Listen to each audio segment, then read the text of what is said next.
Howard Lutnick seems to speak only to put his foot in his mouth. On Friday, Donald Trump's billionaire commerce secretary made a startling statement, suggesting that only fraudsters and those stealing from the government would complain if they didn't receive their Social Security checks next month. This surreal comment comes shortly after Lutnick, a former Wall Street tycoon, used his position to promote stock in Elon Musk's company, Tesla, despite knowing that Musk stands to gain a staggering $400 million for each $1 and the stock rises. During a YouTube interview, Lutnick said, "Let's say Social Security didn't send out their checks this month. My mother-in-law, who's 94, she wouldn't call and complain. She just wouldn't. She'd think something got messed up and she'll get it next month." He contrasted this with fraudsters, claiming they make the loudest noise when payments stop.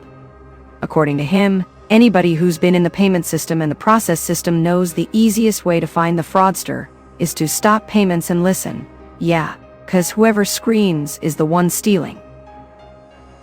These comments are unlikely to win favor, especially as Musk and his team make cuts to the Social Security Administration, reducing staff and closing branch offices.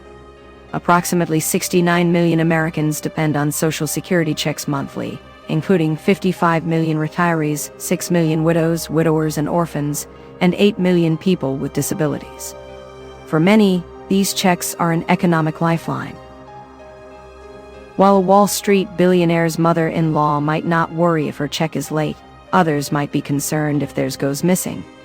Complaining about a missing check doesn't necessarily mean someone is stealing from the government. It may be because they need those benefits to survive. Republicans and supporters of Donald Trump should note that Lutnick's remarks do nothing to help the administration cut genuine waste, fraud, and abuse from federal spending without causing panic among Americans living paycheck to paycheck. Nor did Musk's recent performance with a chainsaw on stage help matters. Lutnick also made other bizarre remarks during the interview. He complained about his wife's constant desire to renovate their house. Forbes recently estimated Lutnick's fortune at $1.05 billion and referred to him as the most hated man on Wall Street. During the interview, Lutnick admitted that when Musk promised to cut $2 trillion from the federal budget before the election, he had picked that figure at random. Originally, they agreed on $1 trillion, but Musk doubled it during an interview at Madison Square Garden.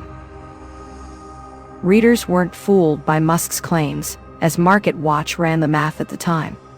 However, it's uncertain how many voters may have been misled and might still believe Musk's extraordinary promises. The most rational response is to believe in these savings when they actually materialize. Making extravagant promises is one thing when only investors are at risk. It's another when the finances of 65 million people are involved. If Social Security accidentally fails to send out checks next month, will Elon Musk and Howard Lutnick offer interest-free loans to beneficiaries?